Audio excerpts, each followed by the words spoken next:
अनिरुद्धाचार्य जी को सुनना, अनिरुद्धाचार्य जी से वृंदावन के बाहर मिलना और अनिरुद्धाचार्य जी से मिलना ब्रजभूमि में, ये बहुत अलग अलग एहसास है। इस समय उनसे लोग इस बात का जवाब जानना चाहते हैं कि जब नारी सशक्तिकरण की बात हो रही है तो ये कहना कि मुंह मार दिया गया या मुंह मार कर आती हैं, ये क्या एक समाज को विलीन करने का संदर्भ, इससे क्या गुंजाइश है इसमें, और क्या वो खुद भी मानते हैं कि हाँ एक गुंजाइश थी, लोग हो सकता है इसको अलग तरीके से समझ लें। अनिरुद्धाचार्य जी बहुत स्वागत है आपका टाइम्स नाउ नवभारत पर। सबसे पहले तो ये कि बीते कुछ दिनों से ये कौन सा योग चल रहा है आपका? कंट्रोवर्सी योग चल रहा है क्या? हमारा तो योग चल रहा है प्रेम योग, भक्ति योग।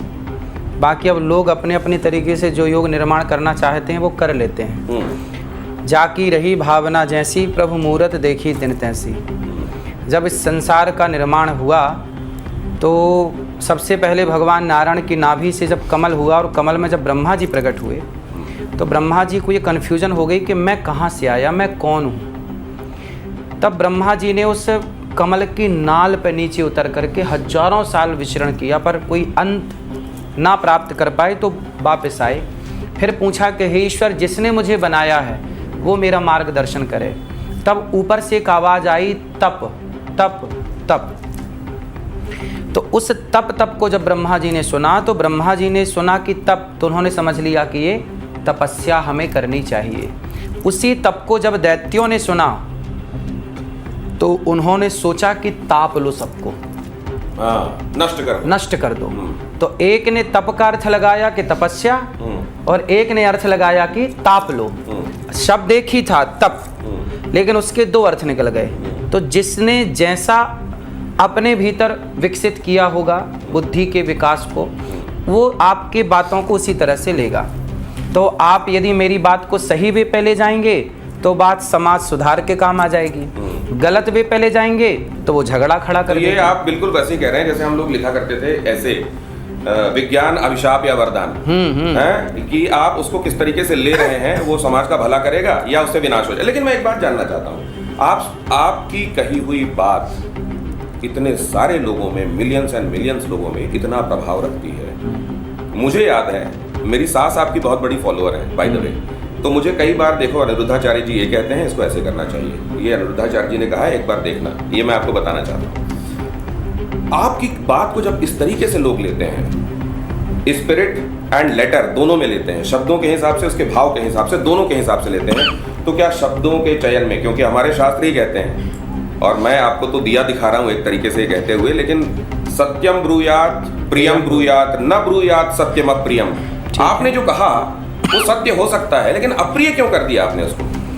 आप ये तो मान गए कि वो सत्य है, इसमें तो हो सकता है मैं कह रहा हूँ। नहीं, आपने पहले बोल दिया सत्य है, अब अप्रिय है। तो बात करते हैं सत्य है, ये तो सब आप स्वीकार कर गए। अब बात करते हैं कि वो अप्रिय है कि प्रिय है। तो इसके लिए मैं आपको गीता की तरफ ले चलूंगा। भगवान श्री कृष्ण ने गीता में अर्जुन को डांटते हुए कहा है, तू नपुंसक है। अब नपुंसक क्या प्रिय है या अप्रिय है? कई बार माँ अपने बेटे को डांटते हुए कहती है, जब बहुत परेशान हो जाती है, तो मर क्यों नहीं जाता? तो क्या माँ चाहती है कि बेटा मर जाए? लेकिन वो क्रोध में उसके भविष्य के लिए वो कहती है मर जाता तू, पर वो कभी चाहेगी नहीं कि मेरा बेटा मेरे से दूर हो जाए। तो उसी तरह जरूरी नहीं है कि हम आपके हित के लिए मीठी मीठी बातें करें। सचिव वैद्य गुरु तीन जो प्रिय बोलहि भय आस, राज धर्म तन तीन कर होहि वैगहि नास। सचिव वैद्य और गुरु ये तीन जो होते हैं, ये मीठी बातें कभी नहीं करते, ये बिल्कुल जो उचित है, जो यथार्थ है उसे कहते हैं। ये बिल्कुल सही उदाहरण दिया आपने। लेकिन अब एक ही बात इससे मैं आपसे जानना चाहता हूँ, ये समाज सतत परिवर्तन की तरफ है, आप देख रहे हैं, हमारा होना भी चाहिए। नहीं, ये इस समाज में हमारे बहुत सारे मूल्य पाश्चात्य से भी आ रहे हैं, बहुत सारी संस्कृति चारों दिशाओं से आके एक तरीके से मिल रही हैं। आज आप उसको रोक नहीं सकते। इसमें हमारे आगे बढ़ने और जो हमारी थाती है उसको लेकर चलने, दोनों की चुनौतियां साथ में, ये भी आप मानते हैं। जहां आप ये कह रहे हैं कि कोई सत्य है, मैं इसलिए कह रहा था, आपने कहा, लेकिन मैंने जो कहा था वो ये कहा था कि आपका कहा सत्य हो सकता है, लेकिन आप प्रिय क्यों नहीं कह रहे हैं। मैं वहां एक चीज ये कहना चाह रहा था कि क्या आपका कहा हुआ आज का वो जमाना है जब आप देखिए पेरेंट्स भी अपने बच्चों को, जो पहले टीचर्स हम लोगों के तो कान पकड़ के हमको चपत लगाई गई है, बिल्कुल, मुझे भी तो मुर्गा बने हैं और सब हुआ है, अपने गुरुओं की लाठी भी खाई है हमने, लेकिन आज वो जमाना नहीं है। माँ बाप भी अपने बच्चे से कैसे बात करेंगे उनको भी ख्याल रखना पड़ता है। और कई देशों में तो ये नियम बन गए हैं कि माँ बाप अगर ज्यादा कुछ कर दें तो बच्चे फोन कर सकते हैं, ले जाओ पुलिस वाले। हाँ हाँ बिल्कुल, ऐसे में सही है। ऐसे में क्या आप वो कड़वी दवाई एकदम से अगर दे देंगे, जो आप दवाई कह रहे हैं कि आप सचिव वैद्य गुरु तीन जो प्रिय बोले भयास, तो कहीं ऐसा तो नहीं होगा कि मरीज निपट जाए वहां ठीक होने की बजाय? मरीज नहीं निपटेगा, जो मरीज में बीमारी है ना वो निपट ही रही है। देखिए उस शब्द से वो बीमारी धीरे धीरे समाप्ति की तरफ है। युवा जाग गया कि भाई हम कहाँ गलत थे, हम कहाँ सही थे। भाई यदि आपको पता ही नहीं लगेगा कि आप गलत हैं तो आप गलतियाँ सुधारेंगे कैसे? गलतियाँ सुधारने के लिए पहले ये तो पता होना चाहिए कि आप गलत कहाँ हैं। अब दूसरी बात आती है, लोगों ने तुलनात्मक रूप से भी देखा। ठीक है, उन्होंने कहा उसी ब्रजभूमि से आने वाले प्रेमानंद जी ने भी कमोबेश इसी विषय वस्तु पर सवाल जो है रखा था, और उनका जो कहना था वो अलग था। एक सेकंड में आपको ये दिखाऊं उन्होंने क्या कहा था और आपने जो कहा था।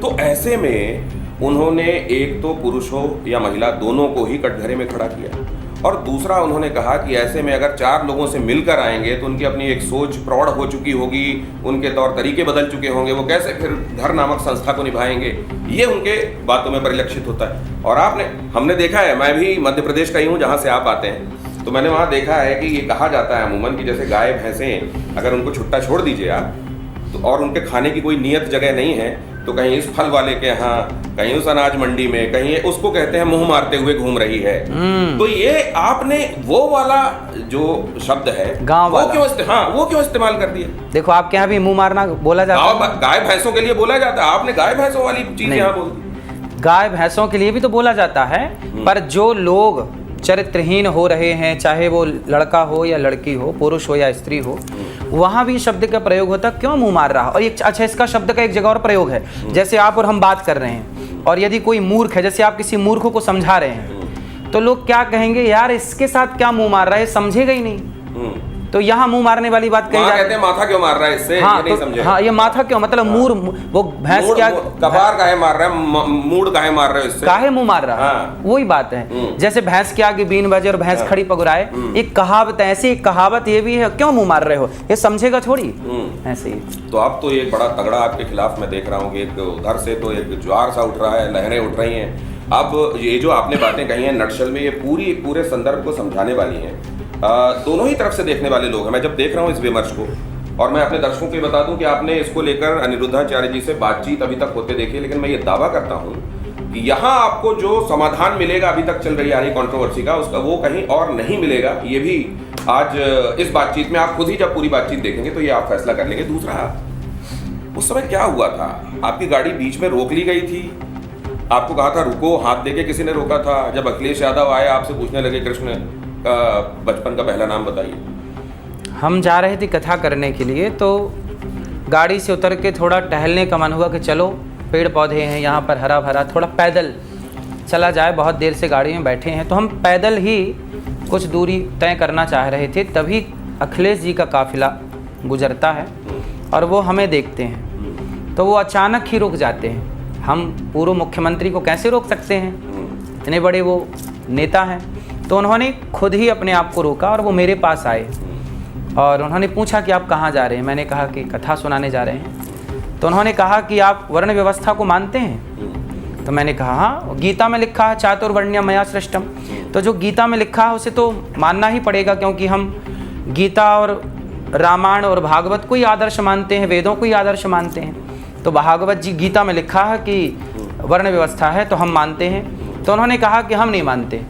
तो हमने कहा कि जब आप नहीं मानते तो फिर मतलब आप गीता को भी नहीं मानते, क्योंकि ये बात गीता की है। कोई मैंने घर में बैठ के तो ब्राह्मण क्षत्रिय नहीं बना लिया कि मैंने अपने घर पर बना लिया, ये तो गीता में मेंशन है ना। भगवान कृष्ण कह रहे हैं कि मैंने बनाया है। वेद भी यही कहता है कि ब्राह्मणोस्य मुखमासीत बाहु राजन्यः कृतः ऊरु तदस्य जद वैश्यः पदभ्यांगुं शूद्रो अजायत, ये वेद वाक्य है। तो यहाँ भगवान ही कह रहे हैं कि मैंने व्यवस्था बनाई, आप कौन होते हैं ये कहने वाले। अब मुझे एक प्रश्न है कि कभी मुसलमान नहीं कहता कि मैं कुरान की ये बात नहीं मानता, कभी क्रिश्चियन नहीं कहता कि मैं बाइबल की ये बात नहीं मानता, फिर हिंदू ये क्यों कहता है कि मैं गीता की, वेदों की ये बात नहीं मानता? तो उसमें कह दिया कि आपकी जो सोच है इसमें मेरे रास्ते अलग हैं। हाँ, तो ये उनसे पूछा जाए कि क्यों ऐसा कहा? कि वो भी तो हिंदू ही है। हाँ, तो हिंदू, अब क्यों कहा इसका उत्तर मैं कैसे दूँ? आप आमने सामने बात हुई, आपको उनके हाव भाव से क्या लगा? क्योंकि वो देख रहे हैं, हाँ ठीक है, फिर ठीक है इस पे। भाई वो मुख्यमंत्री हैं पूर्व, मैं एक सामान्य नागरिक हूँ, कहाँ सामान्य मेरे जैसे तुच्छ प्राणी और कहाँ वो मुख्यमंत्री की कोई तुलना बराबरी हो सकती है? मैं दर्शकों को भी दिखा देता हूँ ये एपिसोड, जिसमें जिस हाव भाव में अनिरुद्धाचार्य जी को रोका गया या वहां पर मिल लिया गया, उसमें जो हाव भाव है, पहले जैसे ही वो कुछ कहने के लिए, उत्तर देने के लिए आगे बढ़ते हैं तो उनको कहा जाता है नहीं ठीक है, बस फिर ठीक है। ऐसा लगता है जैसे पहले ही कोई नोशन दिमाग में था, उसको स्थापित करने के लिए, अपने लोगों को, अपने टारगेट ऑडियंस को कोई मैसेज देने के लिए वो पूरी बात सुने बगैर अनिरुद्धाचार्य जी को टोक कर वो कह रहे हैं। ये सबको दिखाई देता है, एक बार आप ही देखिए।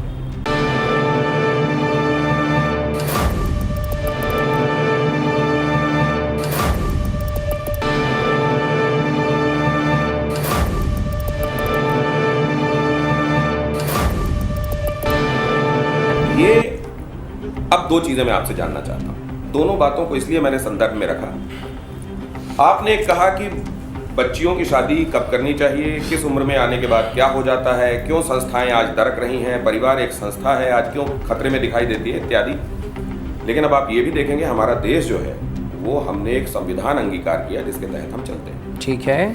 उस संविधान के हिसाब से वयस्कों के अधिकार, उनके विवाह की उम्र, क्या कहीं अगर जिसको कंसेंट कहा जाता है, जिसको कहा जाता है सहमति, आपसी सहमति से दो वयस्क साथ में रहते हैं, इसको लेकर कानून का जो नजरिया है वो आपके सामने है। शास्त्रोक्त क्या है वो आपने बताया ही। दूसरे, हमारा संविधान कहता है कि किसी भी आधार पर भेद नहीं होना चाहिए, वो लिंग के आधार पर हो, धर्म के आधार पर हो, जाति के आधार पर हो, किसी तरह का भेद नहीं होना चाहिए, ये हमारा संविधान कहता है। शास्त्र का की व्यवस्था आपने बताई ही कि चातुर्वर्ण्यम के संदर्भ में आपने बताया। अब ये बताइए, हम इस देश में अंगीकार, सबने जो कहा कि भैया आज से हमारा लागू हो रहा है संविधान, हम इसको मानेंगे, इसमें लिखी हुई बातों को मानेंगे। और दूसरी तरफ आप जो कह रहे हैं वो भी, अब ये तो ऐसी बात हो गई कि आज का युवा सामने की तरफ दौड़ लगाए और पीछे की तरफ देखे तो कहीं जाओ, हमारे यहाँ कहते हैं अभिटा लगे हो गिर जाए। देखिए, गीता में जो चातुर्वर्ण्यम की बात है वह छुआछूत को पैदा करने के लिए नहीं है। हमारे यहाँ कभी व्यवस्थाएं तो थी, ब्राह्मण क्षत्रिय वैश्य शूद्र, यह एक व्यवस्था है, ना कि ये भेद है, ना कि ये झगड़ा है। नेताओं ने, कुछ नेताओं ने इसे राजनीति के हिसाब से हम सबको आपस में लड़ाने के लिए, अंग्रेजों ने भी नारा दिया कि फूट डालो और शासन करो। हम आपस में लड़ते रहेंगे तो कुछ लोगों का उसमें लाभ हो सकता है। ब्राह्मण क्षत्रिय वैश्य शूद्र लड़ने के लिए नहीं, ये व्यवस्था है। भगवान राम ने शबरी को गले लगाए, भगवान ने निषाद राज को गले लगाए। क्या राम ने छुआछूत या भेदभाव रखा? जब हमारे आदर्श राम भेद नहीं करते तो हम और आप कौन होते हैं भेद करने वाले? फिर ये राजनेता कौन होते हैं कि जातवाद का मजा लेने वाले और आपस में लड़ाने वाले? तो वो तो यही स्थापित कर रहे थे कि आप जाति पर जोर देते हैं। नहीं, मैं कभी गौरी गोपाल, अब सोचिए, गौरी गोपाल में 300 से अधिक माताएं हैं। इनमें कुछ माता ब्राह्मण माता हैं, क्षत्रिय माता हैं, वैश्य माता हैं, शूद्र माता हैं, चारों वर्ण की माता यहाँ पर है। और मैं सभी को पांव दबा करके एक साथ सम्मान देता हूँ, एक सी व्यवस्था करता हूँ। आज तक मैंने किसी माँ से नहीं पूछा कि आपकी जात क्या है। वो प्रसंगवश मैंने ये बात आज आपको कह दी कि चारों वर्ण की माताएं हैं, पर मैंने किसी माता से नहीं पूछा कि मैया आपकी जात क्या है। यहाँ भोजन की लाइन आप देखिए, किसी को पूछा नहीं गया कि तुम्हारी जात क्या। सब आओ, एक साथ आओ और एक मर्यादा में लाइन में लगो और अपना खाओ पियो। हम तो भेद नहीं कर रहे हैं, आप तो केवल भेद मिटाओ की बात कर रहे हैं। हम तो भेद मिटा चुके। गौरी गोपाल आइए, आपको भेद ही नहीं मिलेगा। तो ये हो गई बात कि भगवान राम ने भी समता मूलक समाज की स्थापना की थी। उन्होंने जटायु को, उन्होंने शबरी को, सबको गले लगाया और उनके वानरों हम कौन होते हैं लड़ने वाले? अब एक बात है, इसका जिक्र कुछ लोगों को फिर विभेदकारी क्यों लगता है? एक दूसरे, आप जब ये कह रहे हैं कि इतनी उम्र में शादी हो जानी चाहिए क्योंकि इसकी वजह से व्यवस्था बिगड़ रही, नहीं, तो मैं ये जानना चाहता हूं, और लिव इन को लेकर भी आप बातें कर रहे हैं। पहले मैं आपके एक प्रश्न का उत्तर दे दूं। मैंने कभी भी अपने शब्दों में ये नहीं कहा कि आप बाल विवाह कर दीजिए। मैंने वो जो पूरी वीडियो थी मैंने मेरी, कहा बाल विवाह, 6 विवाह, मैंने 6 मिनट की वीडियो थी, उसमें मैंने ये कहा कि पहले लोगों के जल्दी ब्याह होते थे। मैंने ये नहीं कहा कि आज भी होने चाहिए या आज भी आप करिए। मैं उसमें ये बोल रहा हूं कि मैं बाल विवाह का समर्थक नहीं हूं, लेकिन पहले जो होता था तो हम कभी अपने बाप दादा, श्रेष्ठ था, अच्छा था। अब वो अच्छा था कि बुरा था, एक डिबेट का विषय है, आत्मचिंतन का विषय है। लेकिन आप उसको अच्छा करके ही बता रहे हैं ना कि वो व्यवस्था अच्छी थी। वो व्यवस्था हमें इसलिए अच्छी लगी क्योंकि उस जमाने में तलाक ना के बराबर थे।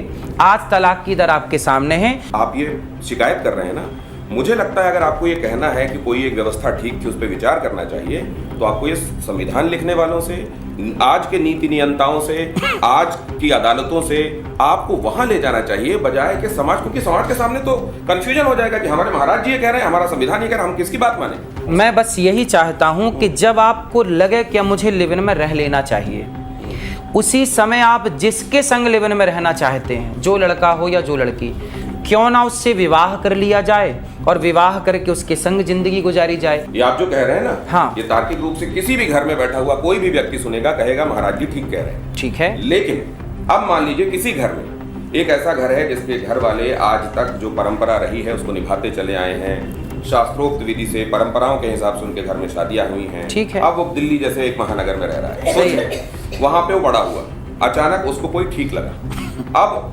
उसको उसका संविधान कहता है और उसका कानून ये कहता है कि अगर आप किसी के साथ रहते हैं तो ये अपराध नहीं है। वो रहने लगा, वो कुछ दिनों बाद उसको ये लगा कि ये शायद हम लोग साथ में रहते हैं, हम लोगों की नहीं पटेगी, और वो लोग अलग हो गए। एक स्थिति वो है कि साथ में रहते हुए तलाक हो गया, एक स्थिति वो है जहां पे वो साथ में रहे और वो अलग हो गए। जो उधर के पैरोकार हैं वो कह रहे हैं कि हमको आदमी पता चल गया किस तरह का है, हम इसके साथ जी पाएंगे कि नहीं जी पाएंगे, और संविधान ये कह रहा है कि अगर वो करते हैं तो इसमें उनकी आजादी है। तो अब ये कंफ्यूजन कैसे दूर होगा? यहाँ पे दो बातें हो गई, एक बात हो गई संविधान की और एक बात हो गई धर्म की। अब बताइए कि हम राम के मंदिर बना रहे हैं अयोध्या जी में, राम की पूजा कर रहे हैं। अब आप बताइए कि राम चरित्र की प्रतिमूर्ति है या नहीं? रामो विग्रहवान धर्म, राम ही धर्म है। तो राम के आदर्श पर चलने वाला भारत यदि आज उसे संविधान आदेश कर भी देता, आज मुझे संविधान आदेश कर रहा है कि आप किसी अपनी पत्नी को छोड़ के दूसरी स्त्री के संग आप रह लीजिए, मैं क्यों रहूं? क्योंकि मुझे संविधान से ज्यादा भरोसा धर्म पर है, क्योंकि संविधान तो केवल जीते जी का है साहब, धर्म तो मरने के बाद भी मेरा पीछा नहीं छोड़ेगा। बिल्कुल सही बात है। इसलिए हम लोग लोक परलोक दोनों का देख के चल रहे हैं। हमारा धर्म बताता, संविधान को लागू हुए 1950 में संविधान लागू हुआ, 26 जनवरी 1950, शायद ये डेट सही होगी, इस तारीख को लागू हुआ। क्या इसके पहले इस धरती पे धर्म नहीं था क्या? व्यवस्थाएं नहीं थी क्या? शादी ब्याह नहीं था क्या? परंपराएं नहीं थी क्या? संस्कार नहीं थे क्या? कि जब से संविधान लागू हुआ तब से ही परंपरा